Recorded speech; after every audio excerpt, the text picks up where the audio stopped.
to do that you haven't done for a million good reasons, or maybe none at all. Earlier in my life, I stayed so busy that I kept putting things off till later, and later never came, and I'd do it later, and I'd do it later, and I was thinking rather unconsciously that I'd begin my real life at some other time. Then over the past decade, I noticed that I would catch myself in some vague kind of pause state, a just waiting state, not really even knowing what it meant for me or how I got there. Although I intend to live a long, healthy, active life, I want to make the most of it now. I don't want to look back on my deathbed or at any point and wish that I had done things differently. As I began approaching my 60th year in 2016, I started paying even more attention to the things that I really wanted to do or the changes that I knew I needed to make. I'm delighted to tell you today about 4 things I did. 2 adventures, 2 big changes. My first adventure was a trip to Europe, something I'd been saying I was going to do since I was 20. So 40 years later, 3 weeks in Europe. Paris was beautiful. I stayed in a place with the Eiffel Tower out my window so I could see it every morning and every night. I so enjoyed seeing all the things I'd seen in movies and romantic comedies and read about in books all of my life. It was just amazing. Barcelona was fun. The people were so friendly, and I was blown away by Gaudi's architecture. Those feminine lines and shapes and curves, I'd never seen anything like that. It was amazing. In Florence, everywhere I went was like a museum. The gelato, too. Oh. It was so good.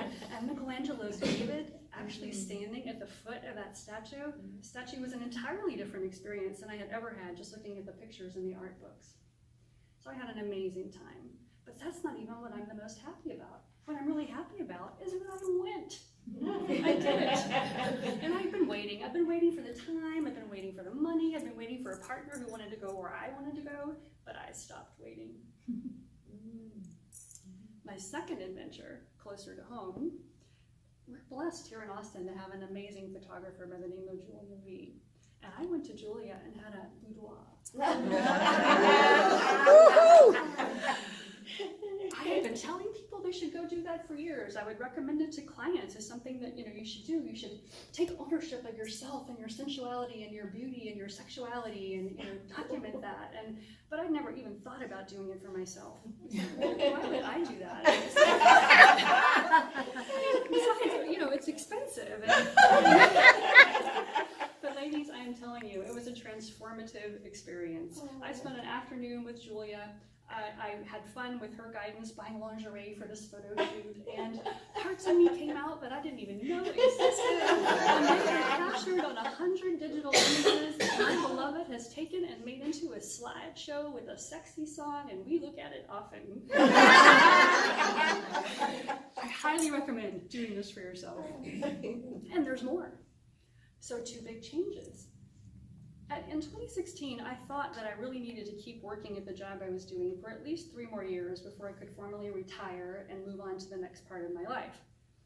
But the job I had often enjoyed and sometimes loved had turned into something that was very stressful. The situation had changed. It was really not a good situation anymore, and I was dreading going in every day, and the idea of 3 or 4 more years, and that was, my hair was falling out. I mean, that's how bad this was. And I had talked to a financial advisor a year or 2 before, and I remembered that she had said, take another look at those numbers. You might be able to leave sooner than you think. And I did. I love spreadsheets. I got out my spreadsheet, I did some more math, and realized that yes, there would be financial gain for staying there. For every year I stayed, I'd get a little more money added to my annuity. But when I looked at that dollar amount and what it was going to cost me to stay there, I knew it was time to go. And so I gave my early notice and left. And I have not looked back, and I tell you, it is awesome not to set an alarm clock in the morning and to do the work that I'm really in this world to do. And if that's not enough, there was another big change. I had been in a relationship for 8 years with a lovely man, and it had started out being a very, very satisfying, fulfilling, exciting relationship, but it hadn't been for a number of years. And I persist. I believe in a relationship as a vehicle for growth, and I did everything I could do, and I believed things were going to get better again, and it finally occurred to me they really were not. There was nothing I could do about it. And so within 2 days of deciding it's time for me to transition this relationship. I still care about this man, I want to be his friend, but we are not okay as partners. Within 2 days, I met my beloved, the most amazing partner. I didn't even know it was possible to have a partner who was this good a match. Someone who is perfect for me emotionally, physically, including sexually, spiritually, intellectually. And so at 60, I'm in the best relationship of my life, and it just gets better every day.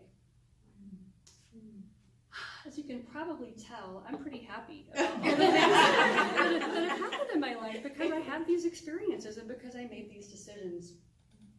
So now, when I catch myself in a waiting state, which I still do sometime, I really pay attention to that and really get present for myself with what's happening and what I want and what I need.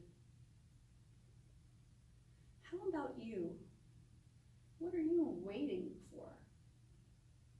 When will it be time? How about now?